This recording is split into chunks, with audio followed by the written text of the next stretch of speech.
The Kansas City Chiefs versus the Denver Broncos on Thursday Night Football. Is Sean Payton gearing up? Is he positioning himself to replace Russell Wilson with either Caleb Williams or Drake Maye? We're going to talk about that next on the Locked On NFL Draft Podcast.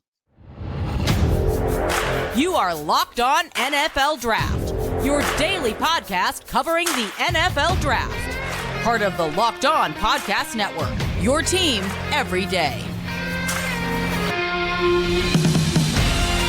What's up, Locked On family? Let's get locked in. Welcome back to the Locked On NFL Draft Podcast, your daily podcast covering your favorite draft prospects, part of the Locked On Podcast Network, your team every day. I'm your boy, Damian Parson, always on the ones and twos. You can find and follow me on Twitter at DP_NFL. I'm a national scout over with the Draft Network. Guys, happy Thursday, man. Happy Thursday. And thank y'all for making Locked On NFL Draft your first listen today and every day. I got to kick it over to my partner in crime. You know what I mean? Shout out to y'all every day as well. I got to kick it over to my guy, my brother, Mr. LSU, Keith Sanchez. You can find and follow him on Twitter at The Talent Code. Keith, talk to him, baby. What's up, Locked On family? This is Keith Sanchez, Senior Draft Analyst with the Draft Network, man. In 2019 National Champ with those LSU Tigers, man, here to bring you that championship level content surrounding the NFL Draft. Myself, DP Damian Parsons, we will bring you that content 24/7, 365. We are your go-to dynamic duo when it has anything to do with the NFL Draft, and that's college football. That's NFL football. We like we like to say, it always starts with the NFL Draft, man. So we want to thank you for tapping in. Shout out to our everyday is DP. It's Thursday, meaning we have Thursday night football, man. We hinted about it in the prelude, right? That we're going to talk about this Russell Wilson, Sean Payton, and then throw in Caleb Williams and Drake Maye. We're going to talk about that at the beginning of the show. Then we're going to talk about the impact rookies that will have an impact on tonight's game. And then what? We're making game picks, DP. I think we're doing okay in Thursday night football. Hopefully that's better than the rest of our pick 'ems because they're not looking too good right now. But DP, before we get that started, why don't we hit them with our title sponsor? Today's episode of Locked On NFL Draft is brought to you by Prize Picks. It's the easiest and most exciting way to play daily fantasy sports. Go to prizepicks.com/LockedOnNFL and use our code, all lowercase, Locked On NFL, for a first deposit match up to $100. Russell Wilson, like Keith, when this trade was made and he was brought in last offseason, right? The offseason of 2022, right? It was, when you think about Russell Wilson, Patrick Mahomes, you're like, oh man, that's a primetime game every time they play. Well, not so much, because the Denver Broncos have not been on the winning side of things since Russell Wilson came over. Brought in Sean Payton. This team is 1-4. If they lose tonight, the implications to me, and based off of what I've seen, there was a tweet, Keith, per James Palmer over with the Draft Network, and here's the quote. The sense I get from players in that locker room is that a potential teardown is coming. There are thoughts in the locker room to where changes could start happening in terms of this roster before the trade deadline. The Broncos are 1-4, already traded Randy Gregory. Looks like more moves are to come. So if that is the case and they lose tonight to the Chiefs and they go to 1-5, then they start fire sailing. They start having just a yard sale of their veteran players. That kind of signifies to me that Russell Wilson's A, not going to be the QB next year in 2024, and B, Sean Payton trying to position himself for either Caleb Williams, preferably for him, Caleb Williams, or Drake Maye for the 2024 NFL Draft. DP, there's so much that goes into this conversation, right? And it's a matter of the setup. It's when we take it back real quick for Sean Payton and situation. He was in New Orleans for a very long time, right? Then he retired out of nowhere, right? Just kind of said, I'm done. And he sat out for a year, right? And then you wonder, like, okay, is he going to do the whole, being on TV like a TV color analyst, for a period of time? But he only sat out for 1 year. Then now he's with the Denver Broncos, DP. And when you have things like that, especially veteran coaches, right? I lean on people like Bill Parcells and and I guess you could throw Bill Belichick in there. He's not doing a great job of it, but those coaches, they tend to move on, or they take jobs when it's their second and third job, right? They take jobs where they have full autonomy from the top down as far as building a team, right? And that ties into what? To the draft process. And I wonder, DP, if he took this job and was one of those things was like, hey, I'm gonna try to get this thing to work with Russell Wilson. And the thing is this, DP, Russell Wilson is playing much better than what he did, right? He's playing much better than what he did. But he said, I'm gonna try to get this thing to work with Russell Wilson. Then if not, I'm moving on to a Caleb Williams or to a Drake Maye, right? And I think that's where he's kind of positioned himself. And I think there are a couple of keys, right? It's first the hire, and like him deciding to go to Denver. I feel like that's big. He wouldn't go there if he was going to be hamstrung, he felt like, by a general manager or something of that case, right? Then secondly, like you just talked about, DP, the kind of fire sailing of getting rid of veterans like Randy Gregory, right? That's another situation. And then also this team on both sides of the football, DP, is not playing up to par, meaning that the defensive side of the football, what we thought was going to be a linchpin for the Denver Broncos, is showing that it's not that good, right? Like they're the Achilles heel of this team right now. It's not offensively, it's defensively. But Right. I think for Sean Payton, what better time just to go ahead and get that clock restarted right now with a young potential, quote unquote, your favorite word, DP, generational quarterback than right now. And we heard, right? We heard him on Colin Coward's talk about Caleb Williams and some of the things that he can do with Caleb Williams and how much he likes Caleb Williams. And that was before Caleb Williams even won the Heisman, I believe. So Right. I think him sitting at the opportunity, I think he's looking at it like, man, I could, it's one of those things where I could lose the battle, but I could win the war, right? If I get Caleb Williams, then I won the war. The 2023 NFL season is the battle. No, and that's 100%, Keith. And when you look at it, he was enamored with Caleb, and that's why I felt like early on, and it's like, we talked about it, on the phone and off air. You look at that strip sack fumble versus the end of the game against the Jets. That really wasn't on Russell Wilson. You had two routes that basically ran into each other, that he was trying to get to one of those routes. His top two receivers, right? Jerry Jeudy and Cortland Sutton. Granted, Quincy Williams forced kind of like, you think about playing the inbound game in the NBA where the defender is not looking at the passer. He's trying to take away whoever you're trying to inbound the ball to, right? Mm-hmm. That's what Quincy Williams did. He face guarded Jerry Jeudy, who's supposed to run a 4 to 6 yard shallow cross, and he forced that route into the route that the Hank route that Cortland Sutton was running. So those two ran into each other. You can't blame Russell Wilson that his two top receivers, who you designed the play call for, runs into each other. It's not his fault. So then, and you got a free runner. The offensive line is playing poorly, right? They can't run the ball. Javonte Williams can't stay healthy right now. I mean, he's supposed to be back tonight. Supposedly, we'll see. Game time decision. But yeah, like I just feel like Sean Payton wants to get up there. Like he wants his quarterback. I truly do believe that. The question is this: I'll be interested to see how he feels about Drake Maye. But when we had the Caleb Williams conversation, and the Broncos potentially positioning themselves, whether it's on purpose or not on purpose, them just being a bad football team, they'll be right up there for Caleb Williams. And one of my comps, DP, I view Caleb Williams somewhere in between that Kyler Murray and Russell Wilson type thing, right? That these guys make a lot of off-script. Not Patrick Mahomes, Keith? Not Mahomes? You could throw in Mahomes also. I think stature-wise, I see more Russell Wilson because they're probably top out at right at that 6 footish type situation. And Caleb, because I had a chance to see him obviously in LA and everything, he's a thicker bodied guy, right? Like Patrick Mahomes is still kind of built like a quarterback, right? Like you could tell regardless of what the QB1 Netflix show said, DP, they're not throwing around a lot of weight, right? But Russell Wilson is a thicker guy, and Caleb Williams is a thicker guy. But also, when you talk about the very best of Russell Wilson, that was a Pro Bowl type of quarterback, right? So I think I can see that, and I wonder if he's looking at it like, man, like we said, he could just restart the clock, and I have opportunity to, with a guy that potentially, let's just say, put the potential, the ceiling is Patrick Mahomes, and then what he probably somewhere in the middle is the Russell Wilson and Kyler Murray, and I can mold that young quarterback from the very beginning, and I can be the head coach for the next 10 years, right, and get this thing going. So I think it's gonna make a very interesting. Back into that kid. Yeah, and then I would say with Drake Maye, right, and that's not far-fetched either from what he would be used to, is because he's coached with Drew Brees. Drew Brees is not going to mistake anybody for being athletic, right? Like nobody's going to say Drew Brees is the most athletic guy, but what he did is this, and you can speak to this real quick, DP. Drew Brees threw an anticipation, right? He had a high level, high knowledge. He knew how to manipulate the pocket, and so you see a lot of those things in Drake Maye, right? Yep, no, 100%. You see all of that with Drake Maye, especially this year. But also, Drake Maye is also a good athlete who can make plays with his legs, get out the pocket, extend create second reaction opportunities for your receivers, right? So, 100%. You think about either Caleb or Drake Maye being in this offense, Greg Dulcich at tight end, Marvin Mims. Maybe you keep Cortland Sutton and you traded Jerry Jeudy, whatever. You're still gonna have to, regardless, you're still gonna have to add more wide receiver talent to this room.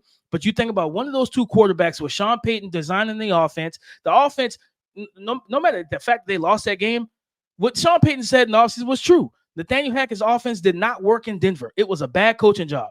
Now, granted, I think this is a strategically bad coaching job by Sean Payton because he does not want an overpaid older quarterback as his quarterback of the future when he can go get a cheaper option on a rookie deal that is not – there's always that kind of like even in the workforce, right? Do I hire someone that has 10 years experience working in this field? Or do I hire that hungry young kid that I can mold? Because that 10-year vet is going to be set in his ways. So I think that's kind of the part of that pie, the way it slices as well. But Caleb Williams, Drake Maye, I think either one of those guys is shaping that Denver's putting themselves in position for one of those two. Yeah, talking about rookies. Well, let's talk about the rookies that's on the team already. That is going to make impacts, right? Because a lot of these guys are playing on both sides, or for both teams, right? We're talking about the Kansas City Chiefs. We're talking about the Denver Broncos. So coming up next, man, let's get into these impact rookies and who's going to make some plays tonight in Thursday Night Football. Today's episode of Locked On NFL Draft has been brought to you by Prize Picks. Prize Picks is the largest independently owned daily fantasy sports platform in North America. They are the easiest and most exciting way to play DFS. It's just you against the numbers. Guys, listen. Prize Picks is simple. It's easy to play. It's really simple to play because you can make your picks and submit your entry in less than 60 seconds. So quick withdrawals, easy gameplay, and an enormous selection of players and stat types are what make Prize Picks the #1 daily fantasy sports app in North America, as I just told you. Now, this week on Prize Picks, heading into week 6 of the NFL, I am taking Zach Wilson for less than 195.5 passing yards versus the Philadelphia Eagles, but I'm taking the over when it pertains to Josh Allen for 260.5 passing yards Sunday night versus the New York Giants. So, guys, listen, go to prizepicks.com/LockedOnNFL and use the promo code LockedOnNFL for a first deposit match up to $100. Keith, when you talk about impact rookies for Thursday Night Football, man, from the 2023 NFL draft class, the Denver Broncos, two of their rookies that I pay attention to, we talked about them just in the last segment, Marvin Mims, the rookie wide receiver. Big explosive play type of receiver, right? So and then Drew Sanders, the linebacker. And Keith, when I tell you, Keith, when I'll give you these numbers, this is why I've always said Vance Joseph is a bad DC. Coming into the draft, right? You know a lot more about Drew Sanders than a lot of people because you recruited this young man. You know what he's about. You know where he's really good at, right? At Alabama, what was he? Edge rusher. Arkansas, he traded there. He transferred there, and they put him as a stack linebacker. Well, who would have thought that Vance Joseph said, I'm going to play you as a pure stack linebacker? He has rushed the passer 6 times this season, Keith. Oh, 6. Wow. 6? He has rushed the passer 6 times, and he started the last 2 games.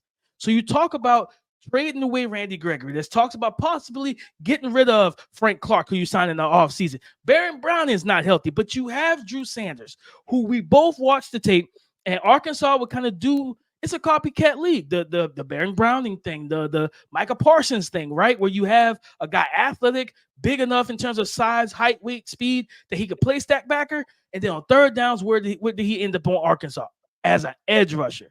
Not for Vance Joseph, he ain't. He's not doing that with Vance Joseph, baby. He dropping off in coverage, getting targeted and stuff. No, put him at the edge, man. So you talk about impact rookie. I want to see Vance Joseph them use this young man to his skill set. This is what frustrates me about the NFL in general. Not using, and this goes back to his time at Arizona.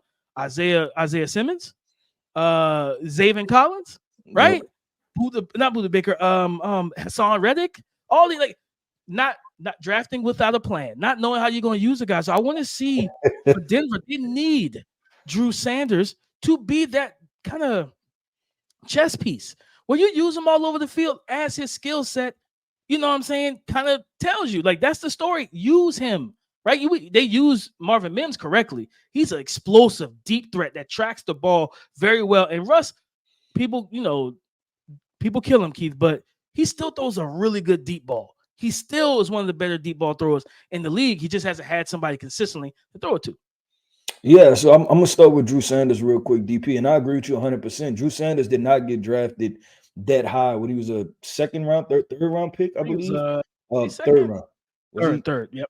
Third round pick. He didn't get drafted as a third round pick because he was a great stack backer, right? It was the fact that he can come off the edge on third downs and he can rush the passer. And like you said, like you tie a lot of these things into what these young men have done throughout their lives, right? And you're talking about, like you said, putting people in certain positions that they don't necessarily fit. Drew Sanders, she's a guy that should play stack back if you don't have a stack backer for you on first down, second down. But there's no reason why Drew Sanders should be at the point right now. We're talking 5-6 games in where he's only rushed the quarterback 6 times. DP, Marvin Mims, why he's so important, talking about impact rookies, right? First of all, he's a guy that we both really liked out of college, right? Out of Oklahoma. I feel like if Oklahoma was winning more games, this guy would have potentially went even higher, right?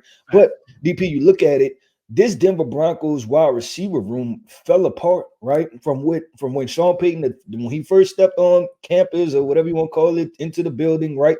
When you talk about they had Tim Patrick, right? It was supposed to be Tim Patrick, Cortland Sutton, KJ Hamler, right? Like he's out with his injury also. So you went from having 4 wide receivers when you add in Jerry Jeudy also to now there's only 2 proven guys. And then now I have to bring in this rookie who he doesn't have a choice, not only just from a rotational perspective, but a lot of teams run 11 personnel. So he's a starter, right? He goes from being your 5th wide receiver to your starting wide receiver. And he showed up and showed well. So he would definitely be an impact guy. We know that Russell Wilson is comfortable. Oh, no, you go ahead. I'm about to say I have some numbers. I had to look at something. This is gonna blow your mind, Keith. He is like 7th on the team in targets, Marvin Mims, but he's leading them in receiving yards, Keith. That's like crazy. He has been targeted 12 times in 5 games. He's caught 10 of them for 246 yards. He's averaging 24.6 yards per catch, and he has a touchdown. So he's like 6th or 7th in targets, but he's the leading receiver in terms of yards on the team. Yeah, I would say they probably should target him more, right? Like that sounds like a solution for me. And we know that Russell Wilson is comfortable doing. I mean, he groomed Tyler Lockett's career, right? By just Russell Wilson rolling out and finding Tyler Lockett on the end zone, doing the 2-tap right on the sideline, and that was Tyler Lockett's career, right? And he's blossoming. I think he's been a Pro Bowl a couple times from this point. But DP, let's go to the other team, right? Talk about impact rookies. Kansas City Chiefs, right? Because their draft went Felix Anudike-Uzomah, they went Rashee Rice, they went Wanye Morris for their first 3 rounds. I want to ask you, DP, who stands out as far as an impact rookie for you out of those first 3 rounds? Oh, it's got to be Rashee Rice, Keith. This young guy, and for a wide receiver room that we know is going to be devoid of a true number 1 guy, right? No Tyreek Hill, and they won the Super Bowl even without him last year. I think it's an uphill climb this year with the group that they have right now. But when you look at it, right, in terms of targets, Rashee Rice is 2nd on the team in targets behind Travis Kelce, right? Travis Kelce has been targeted 37 times. He's played 1 less game, right? He's played 4 because he missed the first game, I think it was. And then you have Rashee Rice with 23 targets. He's caught 17 of the 23 for 173 yards and 2 touchdowns. He's also tied for 2nd on the team behind Travis Kelce in receiving touchdowns. So he's averaging about 10, a little over 10 yards per catch. And Kadarius Toney is not shown to be consistently healthy, right? Sky Moore has not taken the 2nd-year leap that everyone, that was really high on him in the draft thought he was going to take year 2 in Andy Reid's offense. So Rashee Rice has got to be a guy for me. And Keith, the crazy thing about it is you have Justin Ross, who was the preseason and training camp darling, and they don't really play him like that. I think for him, Justin Ross he's played in all 5 games, but he only has 6 targets, right? He's caught half of them. He had a great catch, I think, last week against Minnesota, where he just, mossed a guy on the sideline, right? Because he still has that vertical ability to his game. But yeah, if I'm looking at an impact rookie for them, I think Rashee Rice over Felix, because Felix is more rotational. they have to find a go-to receiver that's not Travis Kelce that can win and be a safety or security blanket for Patrick Mahomes. Yeah, I agree with you 100% on the Rashee Rice situation. And he's going to be so important for the Kansas City Chiefs moving on as a rookie, right? Just because this is a young, unproven wide receiver core. And you talked about Justin Ross, and then you can throw in a second-year player that they drafted, Sky Moore also, right? Who hasn't necessarily proven to be that guy either. So it was from training camp to in season, right? Rashee Rice seems to be the most consistent thing. But DP, I go back to the New York Jets game, right? When it was like Patrick Mahomes and Travis Kelce were not on the same page, but usually that'll be okay, cool. Or if I'm not on the same page with Travis Kelce, I could go to Tyreek Hill, right? And I know me and Tyreek could figure something out. And it didn't appear that Patrick Mahomes kind of got that going with Rashee Rice. So not only for just this Thursday night game, Rashee Rice as an impact rookie, right? Like he's going to have to be an impact rookie the entire year because so much is going to be placed on his shoulders. And then guess what? They're going to go against another good defense. They're going to have to play another offense where they're going to have to score 30-plus points to win the game. And it can't be the Travis Kelce show where he gets 20, 25 targets, right? Like that's not going to happen. There still has to be some balance. You're talking about inside, outside balance. They have to have inside, outside balance. And Keith, in the first segment, we talked about how the Broncos situation can impact the draft. If this continues to be a problem with the wide receivers for the Kansas City Chiefs, can we potentially see them using a first round, a high pick with this wide receiver class coming in, right? You know what I'm saying? When you think about Troy Franklin and Jalen McMillan and all these guys that's coming into this draft, could we see them use a first round pick? Say, we got to go get a dude, man. Yeah, 100%. Because you don't waste Patrick Mahomes' talent, right? And they've done through the draft, DP. The Kansas City Chiefs have done a good job filling voids everywhere else, right? When we talk about Trent McDuffie at the cornerback position, drafting James Cook. We talked about George Karlaftis, who they drafted. We talked about Felix Anudike-Uzomah, who's a rotational guy, but he will get the job done. Then you go to Trey Smith, right, who they drafted. So they've done a good job just filling holes where they've drafted. Now, the one position that they may want to look at, DP, comes down to tackle, right? Like the Juwan Taylor experience is not working. That is not working by far. So they definitely have to figure that part out and see where to go from there. But DP, let's keep this thing going. Let's keep it flowing, man. Coming up next, man, we are doing game picks, right? We laid out the impact rookies. We laid out Sean Payton tanking for Caleb, right? Or Drake Maye. Now we're about to lay out our game picks. Who do you think is going to win this game? It's always tricky. It's Thursday night football. It's a short week. Which teams are motivated? Which players are injured? Kind of injured? Which players are used to doing rehab right now? But now they have to go play football, man. So Thursday night football is always a little bit tricky. So stay tuned for the game picks.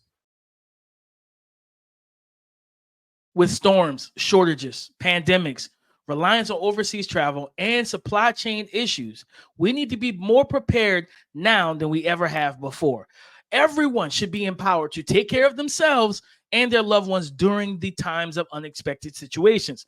That's why Jace Medical offers the Jace Case. The Jace Case provides 5 life-saving antibiotics for emergency use and gives you a peace of mind so that you are not just hoping that you have access to the medication you need in an emergency. Jace Medical makes sure you have the medication you need in hand. Jace Medical is simple. They handle everything from online evaluation to licensed pharmacy medication delivery and ongoing consultation and care. Don't get caught unprepared. Get $20 off your life-saving or these life-saving antibiotics today from Jace Medical by using my promo code Locked On at checkout. All right, on JaceMedical.com. That's JASE Medical.com. Last week, Keith, when we picked Thursday Night Football, we suffered, I believe it was our first L of Thursday Night Football. We were pretty much undefeated. And then the Washington Commanders said, Chicago Bears, you got it. You know what I mean? And we didn't expect that. We didn't expect that performance whatsoever. This week, Keith, last week, like I said, we didn't expect it. I'm not expecting it either. I'm not expecting it again. You know what I mean? In this game, when you look at where these two teams are headed, right? Yeah, the Chiefs have some blocking issues up front. Yeah, the Chiefs have some wide receiver issues on their offense. But at the same time, Keith, they're still trucking along to the playoffs. Where the Denver Broncos, you got, Sean Payton, kind of tapping into Michael Jackson, and he's moonwalking himself to the top of the draft order. So for me, I say the Kansas City Chiefs are going to win this game. I do think it could be a closer game because, again, the Chiefs are not an unblemished roster. They're not a team. They have a powerhouse quarterback that's trying to elevate everything else on offense, right? So I think Isaiah Pacheco will be big in this game to run the football, right? We just saw Breece Hall run for 177, right? That defensive line, like you got running lanes all over the place last week versus the Jets. I think that high stepper, stomp the yard runner that's Isaiah Pacheco, I think he's going to have plenty of opportunities to get in the second and third level of this defense for the Broncos. And I think this spearheads the fire sale. I think this is the game that we might walk into Monday or Tuesday. Jerry Judy's a Carolina Panther or something crazy like that. You know what I mean? Yeah. Somebody's going to get moved, and I feel like it's coming shortly after this game. So for me, Keith, I'm picking the Kansas City Chiefs. I think it will be a closer game because I think Russell Wilson could find some rhythm and some success throwing the football, right? They can get Javonte Williams if he plays, get him health. Him being a little healthier, right? From I think it was like a quad injury that kept him out in week 5. If you can get the run game going. But the question I have, can you stop Chris Jones? Can you keep that monster out of the backfield who can rush from 3 tech? He can rush from 0, rush from 1. He even plays some DN and beat tackles. Man, listen, if you can't block him, it's going to be a long night regardless. But I'm picking Kansas City just in the close game. Okay. Yeah, I'm listen, you to me, you kind of started this off, DP, and I think you worked your way into your answer, right? But you thought about last week and you was like, we're pretty sure about the Commanders winning their game, and the Bears blew them out, right? 40-20. You're trying not to let that carry over, and you're trying to like make up, right? Like they say, like you're chasing goats, right? Trying to make up for what's lost already. So I'm with you on that, and something that seems so obvious: the Kansas City Chiefs winning this game. I'm gonna go Kansas City, and if the Broncos defense was even top 20, right, I would be like, okay, but I seen a stat earlier, DP, and I think that they've given up the second most points through 5 games in the season of the Super Bowl era. So we're like they're on like a record pace of being bad. Yeah, like this is for that for 70 points. That's very true. That's very true. But they didn't help themselves out with you let the Jets and Zach Wilson do their thing. So it's just not been good, DP. And you try to figure out why, because you figure every cornerstone starts with a lockdown cornerback like a Patrick Surtain or something like that. And then that part is not working either. They tell Randy Gregory pack his bags. He's supposed to be a key pass rusher for y'all. So it's a lot going on in Denver. And I think it's like you said, you're talking about record bad. It is record bad. So I'm gonna go Kansas City Chiefs. And I think the young guys that we talked about, right? Rashee Rice, potentially Justin Ross. I think they start to get going. We know the running back rotation with Isaiah Pacheco and those guys. So I think this is going to be a Kansas City Chiefs win. I don't expect it to be pretty. I think it's just Thursday night football is usually never pretty, right? It's always something going on, something out of the loop. But I'm gonna go Kansas City Chiefs also. Yeah, I just we're both on that same train. And like I said, I think this is going to just start somebody's getting moved, right? I think there's going to be so many changes, compared to this team. I wouldn't be surprised to see corners go, edge rushers, wide receivers, and not only that, I think once the season is over, I think Sean Payton says, "Yeah, let's Vance Joseph. It's time to get you up out of here too, and go get him another." Because that defense for the Saints didn't really look like it needed to until he got Dennis Allen in town, right? So he's got to find a defensive coordinator. But there's so much that has to happen for this team. But hey, tank for Caleb, right? You out there crawling for Caleb, baby. Like you trying to get to the top of the draft order, and this loss, because it's probably going to be a loss. This loss helps you. So we'll see how it goes, Keith. We're going to see how it goes. I do expect the Broncos to lose this game and Kansas City to keep on moving. But listen, another fun show, getting into a lot of some draft prospects, recently drafted rookies. A nice, fun-packed show, Keith. Oh, yeah. Well, that wraps up another Thursday show. Like you said, a fun show. We're both on the same side of the coin, right? Last week we did that, and we both took L. So we'll see how this thing plays out, man. Remember, tonight, y'all tweet at us because we tweet back, man. Let's talk Thursday Night Football. Tell us what you liked about the show. Tell us what conversation you want to have. Tweet at us. We'll be active on Thursday Night Football. And like always, man, shout out to our everydayers, man. Thank you for tapping in with us. You can find me, Keith Sanchez, at DTalentCode on Twitter. You can find DP Damian Parson on Twitter at DP_NFL. Y'all come talk to us because we talk back. Listen, go subscribe and follow for free on YouTube or wherever you listen to podcasts. Get the latest episode as soon as it is available. Like Keith said, shout out to y'all for being out every day and making Locked On NFL Draft your first listen every single day, Monday through Friday. Tap in with us on Saturday as well as we get ready for college football. But we're getting ready for college football on Friday. We have some making statements. We're going to talk about prospects, and then we're going to pick some NFL games at the end. So let's tap back in with us on Friday. But listen, come and join the conversation again tomorrow on the Locked On Podcast Network, your team every day.